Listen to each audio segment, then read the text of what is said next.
Ya Rasulullah.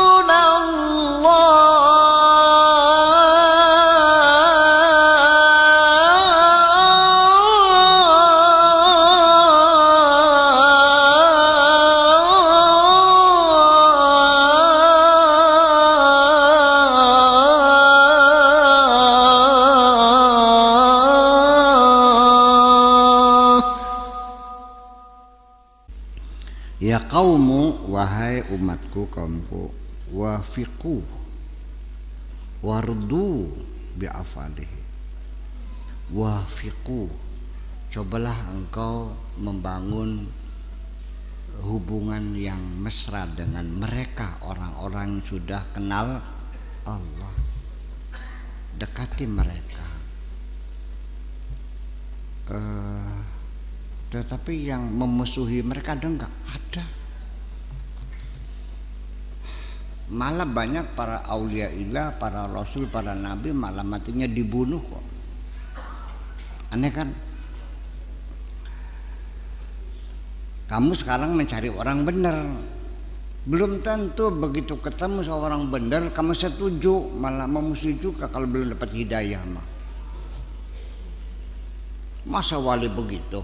Gitu kan terjadi. Masa wali mencret? Ya itu. Jadi nanti beginilah, sebelum kamu menghayal bisa ketemu sama orang benar, orang yang sudah kenal Allah, saya kasih tahu aja bahwa nanti pada saatnya ketika Allah menghendaki engkau diperkenalkan, ingin bisa berkenalan dengan Allah, nanti pada saatnya Allah akan memberikan kesempatan kepada dirimu untuk bisa berkenalan dengan orang yang sudah kenal Allah. Nanti dia yang akan membimbing dirimu. Kalau memang belum saatnya hidayah, kamu tidak akan percaya apapun hebatnya. Saya enggak. Sekalipun kau melihat dia berjalan di atas air, tetap akan mati. Ya, yang sakti kan jin. Iya kan? Ketika dia berdoa, hujan gak turun-turun, sawah udah kering kerontang semuanya. Ya Allah, begitu udah langsung hujan, lah kebetulan aja tuh mah. Percaya enggak? Apalagi orang yang sudah kenal Allah, ternyata kamu amati tidak bisa apa-apa. Mau percaya enggak? Padahalnya pada saatnya nantilah. Sebelum engkau minta bisa berkenalan dengan Allah, masih mending sekarang persiapkan dirimu supaya engkau layak diberi oleh Allah. Iya, itu aja. Dah, wardu bi'af'alihi fikum. Termasuk juga engkau merasa suka terhadap apapun yang mereka lakukan terhadap kamu. Kalau dia ngasih uang hanya 10.000, ya udah terima kasih. Kalau dia menasihatmu, ya terimalah dengan baik. Alhamdulillah, terima kasih Pak Kiai, saya nasihati. Jangan tersinggung. Ikhlaskan, terima sajalah apapun yang mereka lakukan. Wa fi ghairikum, dan juga kepada orang lain. Enggak usah komentar.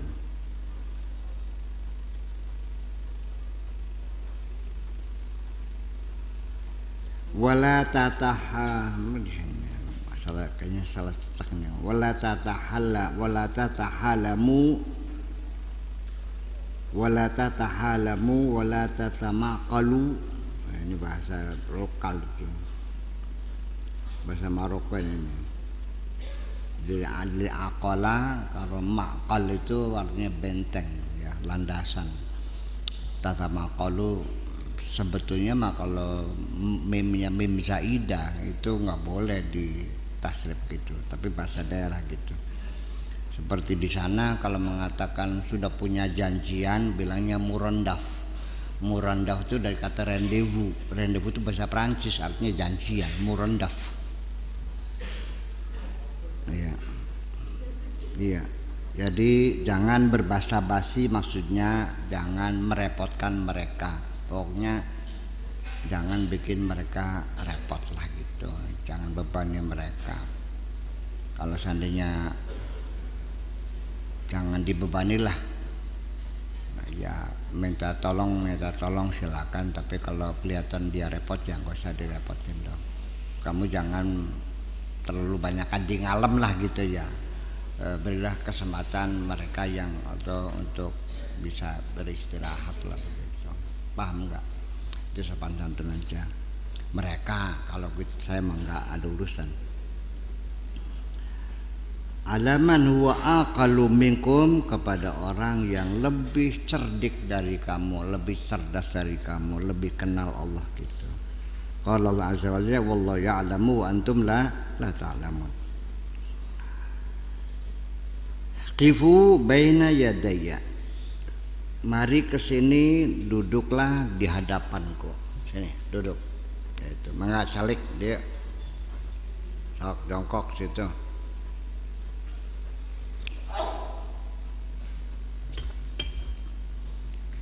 Ala aqdamil iflas min uqulikum, dengan kondisi kamu dalam keadaan muflis, dalam keadaan bangkrut. Iflas itu bangkrut. Apa yang bangkrut? Min uqulikum, dari akal cerdasmu. Wa ulumikum, dan ilmumu. Jadi marah di sini jangan membawa rasa kesombongan, merasa pintar dan merasa cerdas. Maksudnya begitu. Dengan keadaan bangkrut akal, bangkrut pikiran. Artinya sini, duduk sini, jangan membawa rasa sombong, merasa pintar, merasa hebat. Itu maksudnya. Mesti diuraikan, kalau enggak ya. Ini begini ini susah diterjemahkannya, begini susah. Harus diterangkan. Litanalu ilmahu tuhiru wala tatakhayyaru, supaya engkau mendapatkan ilmu mereka, supaya kamu jangan merasa kebingungan ya, terlalu banyak palah pilih, banyak memilah dan memilih, dan palah pilih, milih, memilih dan memilih. Ayo. Kenapa? Karena sampai sekarang nggak selesai kita bicara tentang kekuasaan Tuhan. Bagaimana dia menguasai alam semesta sebagai miliknya, sebagai penciptaannya. Masih saja muncul, Pak Kiai, kalau orang itu mencuri, apakah itu kehendak Allah? Tertampak sih tak? Nggak paham gimana sih? Ya susah, percaya. Tidak ada daun pun yang jatuh ke bumi, daun kering, kecuali dengan seizin Allah. Ya kalau begitu, bagaimana? Apakah berdoa itu bisa merubah nasib? Beli peragat sambil jangkir, beli paham. Jadi kalau sudah begitu ya sudahlah, kubiarkan saja engkau dalam ketidakpahamanmu itu. Pegawai sih ngomongnya kita nih. Capek ngomongnya. Ya, enggak kesimpulan. Dikasih contoh yang sangat canggih. Selama ini engkau merasa bisa ngangkat gelas, bisa bikin kopi, bisa nyalain rokok, bisa duduk, betul? Sehingga aku bisa. Betul enggak? Masinis kereta listrik itu merasa bisa mempercepat kereta, betul enggak? Bisa menghentikan kereta, bisa memperlambat jalan kereta. Ketika listriknya dicabut, incek, bisa lari enggak? Oke. Ada enggak orang yang kena stroke? dulu pernah mengancam kita kena stroke. Saking marahnya kena stroke akhirnya. Kita datang, Pak, dulu engkau mengancam akan memukulku. Aku datang sengaja, silakan pukul. Nggak bisa. Udah. Kenapa nggak bisa? Ya nggak bisa. Dulu bisa nggak? Dulu mah bisa. Sekarang bisa nggak? Sekarang nggak bisa. Kenapa sudah stroke? Jadi Anda aslinya bisa atau tidak? Nah, lu aslinya lu bisa nggak? Berarti betul. La haula wala quwata. Itu susah banget sih.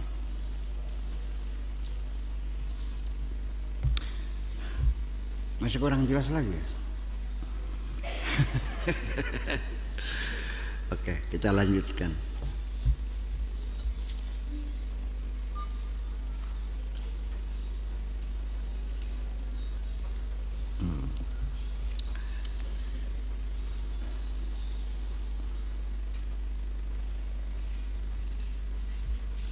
Apa itu?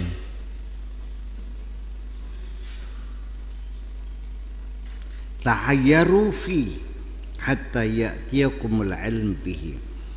Artinya biarkan engkau dalam kegamanganmu, kebingunganmu. Bertahan saja, jangan pulang, jangan kapok. Terusin aja dulu. Biarkan dalam keadaan bingung itu hatta ya'tiyakumul ilmu bihi, sampai nanti kamu akan mendapatkan ilmu, akan didatangi ilmu. Kamu akan mendapatkan ilmu itu. Bersabar. Orang belajar itu kalau nggak paham jangan kapok, belajar lagi, lama-lama juga paham.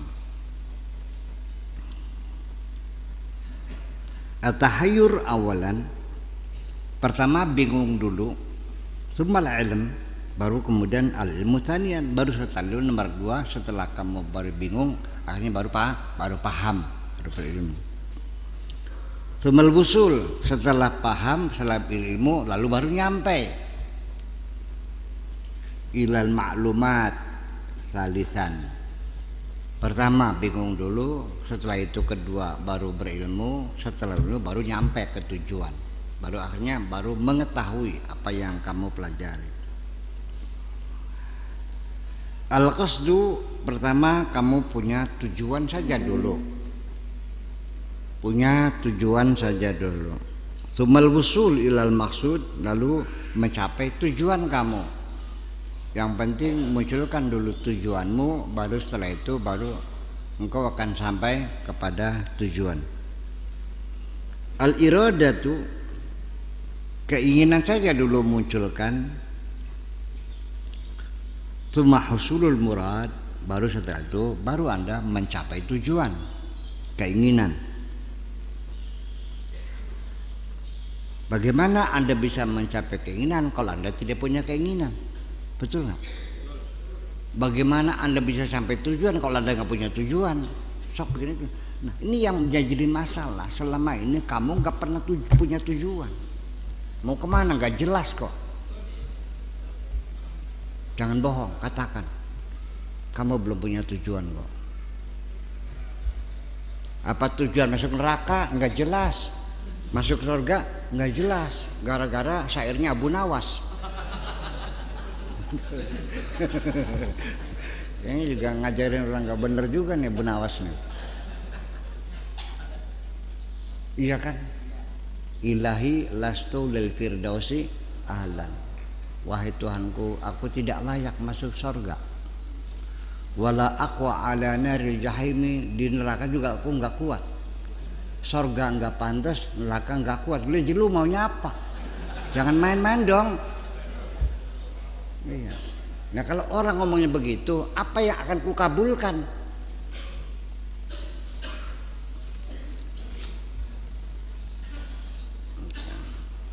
Tapi ya kalau yang masih mau baca itu silakan aja, nggak ada urusan.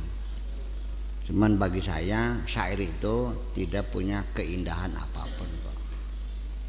Baik segi lafadznya, maknanya, bahasanya, uraian. Dibacanya gampang, memang iya, karena saking mudahnya. Kalau syair-syair yang indah-indah bacanya susah loh. Iya. Karena perlu tingkat imajinasi yang tinggi. Kemudian isma'u wa'malu, dengarkan, wa'malu, berbuatlah,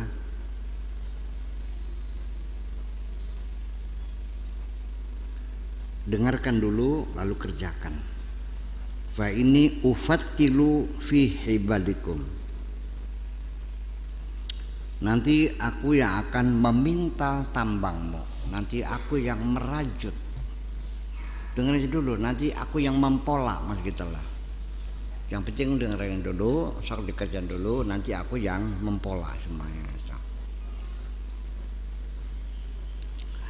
Ufattilu hibalakum ar-rakhwah, ya, nanti aku yang akan memintalnya tambang-tambangmu itu yang sangat amburadul tuh, artinya pokoknya nanti akan menata otakmu lah. Nanti dengerin dulu, nanti aku yang menata otakmu, kucuci otakmu nanti. Dah, menurut aja yang penting rajin dulu, duduk sini yang dengarkan baik-baik, pahami dulu, lalu yuk pada latihan dulu, nanti otakmu akan kucuci semuanya itu. Wa aslul maqta' minha laysa liham, wa aslul maqta' minha, jadi pada posisi awalnya sebetulnya dari semua itu laysa lihamun, jangan salah paham, aku tidak punya kepentingan, aku tidak mendapatkan keuntungan dari jerih payahku, kerja kerasku, ngurusin kamu, aku nggak ada untungnya kok. Illa hammukum, itu kamu yang untung kok, kamu yang penting, saya mah enggak. Saya untungnya apa sih? Gitu. Laisa li ghammun, aku juga tidak merasa susah apapun, saya enggak menderita apapun. Illa ghammukum, kamu yang susah, kamu yang perlu dibantu, bukan aku kok. Yang punya kepentingan kamu, aku mah enggak kok. Ya nurut silakan kau, udah itu aja, susah banget sih. Memangnya aku butuh sama kamu gitu, kata Leonnya. Yang butuh siapa? Gitu. Gayung marane gentong apa gentong marane gayung?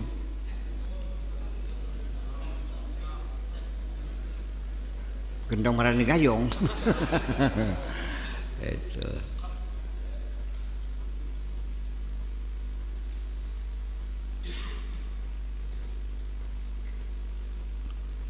Inni ta'irun aina masaqattu luqittu, aku ini burung, kemana saja aku jatuh ya di situ aku bisa makan kok.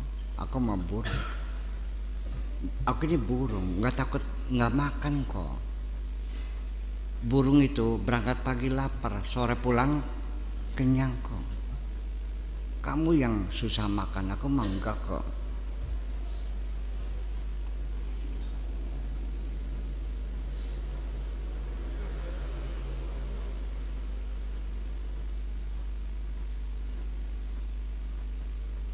Asya'nu fikum, yang jadi masalah kamu, itu persoalan kamu. Bihajarin marmiyatin, dengan batu-batu yang berserakan itu. Artinya kesulitannya kamu hadapi itu kesulitan kamu sendiri. Ya muqaidina ya mustilin, yang merasa wahai orang-orang yang bermalas-malasan, yang kelakat-kelakat gitu. Ya muqayyadin, orang-orang yang terbelenggu. Ya bin nufusi muaqalina bil ahwiyah, ya, yang terbelenggu dengan hawa nafsumu, dan yang dirantai dengan hawa nafsumu. Allahumma rahamni warhammu, mudah-mudahan Allah mengampuni aku, mengampuni kamu semua. Iya, tanganmu terbelenggu. Ini semuanya adalah menceritakan kondisi kamu sendiri itu, bahwa terlalu.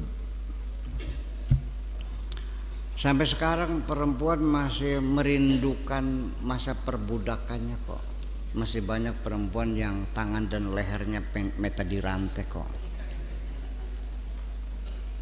Malah perempuan kalau nggak dirantai merasa bersedih hati, pengen dirantai, tangannya pengen dirantai juga, dan merasa bangga ketika tangan lainnya dirantai itu. Dulu perempuan dirantai, digembok. Kalau suaminya pergi atau yang majikannya pergi digembok, takut dirampok orang gitu. Lama-lama rantainya melukai. Nah, dari situ mereka mikir pakai logam apa supaya jangan lecet. Akhirnya pakai emas. Lama-lama pantas juga gitu. Iya, sampai sekarang masih merindukan. Gitu. Jadi artinya bahwa kalau saya ingin mengatakan belenggu-belenggu tanganmu dirantai, ini kelihatan nggak rantainya? Anda terasa nggak terantai tangannya? Sering nggak Anda hatinya disuruh oleh Allah tolong bantu orang susah, tapi ada yang mengikat dari belakang itu, sampai akhirnya Pak ngambil uang kantong, tarik menarik sampai sobek kantongnya, sudah kena, dikurangi lagi, nggak kebanyakan 2 juta aja cukup ya deh, kurang aja, akhirnya nggak jadi sedekahnya. Pernah merasakan nggak begitu?